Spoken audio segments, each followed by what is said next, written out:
तो इसके लिए आपको क्या करना है, सबसे पहले आपको देखिए ये आपको ट्रायंगल शेप में दिख रहा है, तो सबसे पहले आपको एक ट्रायंगल लेना पड़ेगा। ओके, तो यहाँ पर जाइए शेप में और आप ये देखिए आइसोसेलेस ट्रायंगल आप सिलेक्ट कर लीजिए। ओके, देखिए यहाँ पर अलग अलग ट्रायंगल है, आप यहाँ पर एक राइट एंगल ट्रायंगल भी है। ओके, ये देखिए ये जो शेप है राइट एंगल ट्रायंगल है, हमें आइसोसेलेस ट्रायंगल लेना है। ओके, और यहाँ पर जाएंगे और इसे ये अपना जो स्लाइड फ्रेम है इसे सिलेक्ट करेंगे। आप ये ध्यान रखिएगा कि ये मूव ना हो, इसे अगर आपको पता करना है तो आप इसे एक डुप्लीकेट स्लाइड कर लीजिए।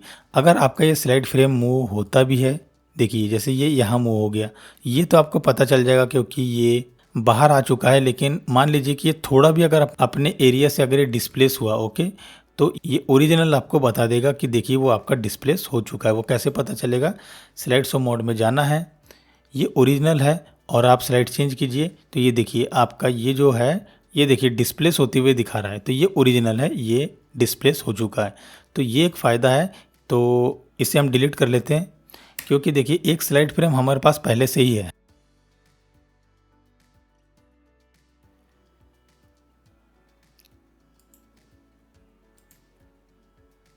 ये जो आपका स्लाइड फ्रेम है इसे सिलेक्ट कीजिए और इसे आप सिलेक्ट कीजिए और मिडल और सेंटर में आप कर लीजिए। ओके, तो ये जो अभी आपका शेप है, ये जो सारी की सारी स्लाइड है इसके सेंटर में वो सिलेक्ट नहीं हुआ है, ये सिर्फ इसी स्लाइड फ्रेम के मिडल और सेंटर में सिलेक्ट हुआ है। तो इसे थोड़ा आप इतना एक्सटेंड कर लीजिए। ओके, और आउटलाइन रिमूव कर दीजिए।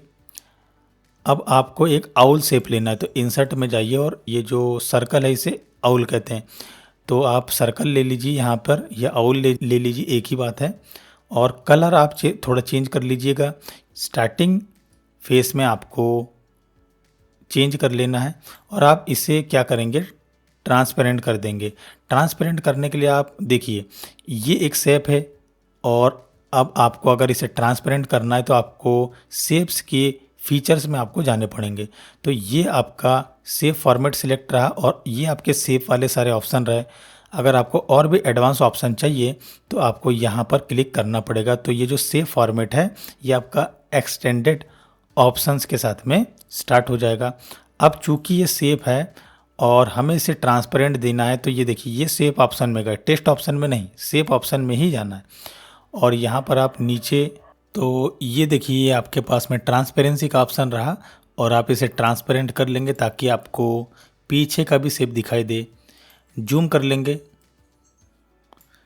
ओके, अब देखिए ये गाइड्स आपको बता दे कि ये देखिए कि आप ये जो पॉइंट है इसके सेंटर में आप आ चुके हैं, यानी जो आपके ट्राइंगल का जो टॉप पॉइंट है और ये जो आपका सर्कल का सेंटर है उसे आपको मैच करना है और आपको इसे इंक्रीज़ कर लेना है। ओके, अब हम देख लेते हैं, हमें साइज बढ़ाना पड़ेगा। तो इसके लिए हम क्या करेंगे, इस ट्रायंगल को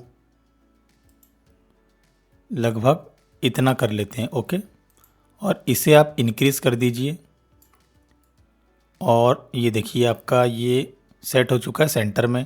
थोड़ा हम इसे कम कर लेते हैं। ओके, अब ये सेंटर में ही सिलेक्ट है और ये जो आपका ट्रायंगल है इसे हम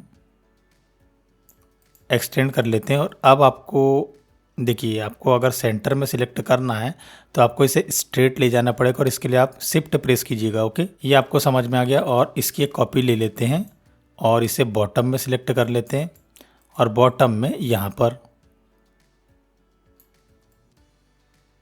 ओके, ये आपको समझ में आ गया। देखिए सेंटर में सिलेक्ट हो चुका है और कंट्रोल और शिफ्ट डुप्लीकेट, और ये देखिए। ओके, अब आपको ये देखना है कि ये जो गैप है ये गैप काफ़ी बड़ा है इसके हिसाब से। ओके, तो हमें इतना गैप रखना है, तो आपको ये जो तीनों सर्कल से इसे सिलेक्ट करना पड़ेगा।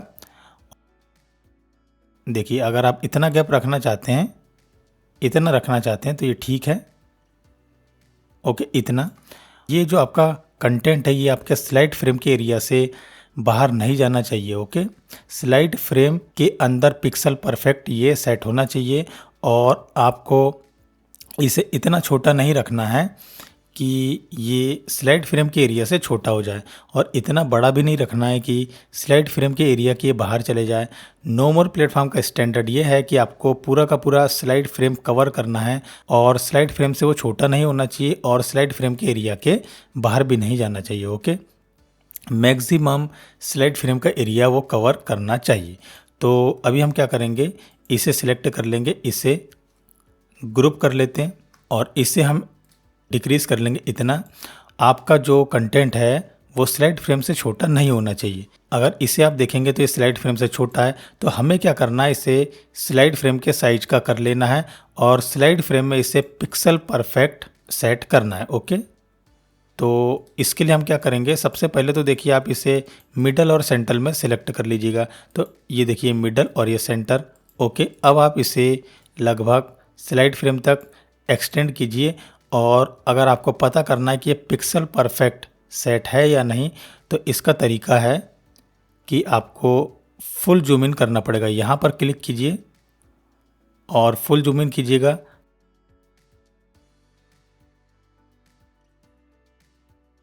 ये जो है ये लगभग इतना भी यहाँ से मूव नहीं होना चाहिए। ओके, ये आपको समझना है, क्योंकि नो मोर प्लेटफॉर्म का स्टैंडर्ड है। अगर हम अभी डिज़ाइंस बना रहे हैं तो आपको स्टैंडर्ड भी साथ में बताते हुए चलते हैं। ओके, आगे जा कर के रिपीट भी होगा तो आपके फ़ायदे की ही चीज़ है वो। नो मोर प्लेटफॉर्म काफ़ी स्ट्रिक्ट है, आपको ये ध्यान रखना है कि थोड़ी सी भी आपको यहाँ पर लापरवाही नहीं करना है। हम अंडो कर लेते हैं और अभी आप देखेंगे तो ये इसमें पिक्सल परफेक्ट टच है। ओके, आप ये गलती मत कीजिएगा कि आप यहाँ से अंदाज़ा लगा रहे हैं।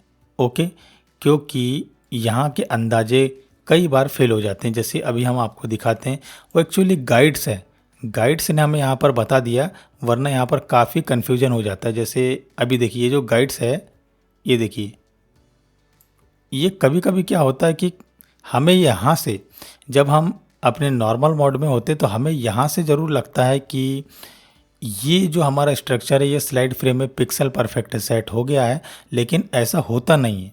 ओके, तो उसको आपको सेट करना पड़ता है फुल जूम इन करके। ओके, तो कभी कभी ऐसी स्थिति हो जाती है कि देखिए अभी इसे हम थोड़ा छोटा कर लेते हैं बस। ओके, लगभग यहाँ तक हम इसे डिक्रीज़ कर लेते हैं। देखिए अभी ये तो आपके लाइंस में ही है, लेकिन फिर भी अगर आप यहाँ देखेंगे तो देखिए यहाँ पर डिफरेंस क्रिएट हो चुका है। ओके, यहाँ पर भी हो चुका है और डाउन में भी हो चुका है। ये देखिए। ओके, तो अगर आप यहाँ से देखते हैं तो देखिए आपको यही लग रहा है कि वो पिक्सल परफेक्ट टच है, लेकिन ऐसा नहीं है। ये समस्या आपकी कहाँ से दूर होगी, आपको हमेशा फुल जूम इन करना है, और देखिए आप जिस भी शेप को सिलेक्ट करेंगे वहाँ पर ये जूम इफ़ेक्ट काम करता है।